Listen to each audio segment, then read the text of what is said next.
I'm Colin Giles with the Ontario Provincial Police. I'm the UAS coordinator, the unmanned aircraft systems coordinator for the province. In public safety, we don't refer to unmanned aircraft as drones because people generally think of drones as dropping munitions from the sky in certain parts of the world. So we try to have a positive connotation from the outset, so we usually call them unmanned aircraft systems or remotely piloted aircraft systems.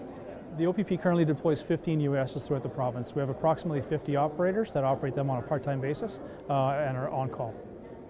There's a lot of advantages that the technology has afforded policing in general, some capabilities that we didn't have prior to implementing UAS technology, and just allowing people to understand where we can deploy these machines within policing. It's important for law enforcement to know about UASs because the technology is really changing what we do on a day-to-day basis. The support that we can get from having extra eyes in the sky, essentially, is really helping us increase our officer safety and our awareness of certain situations.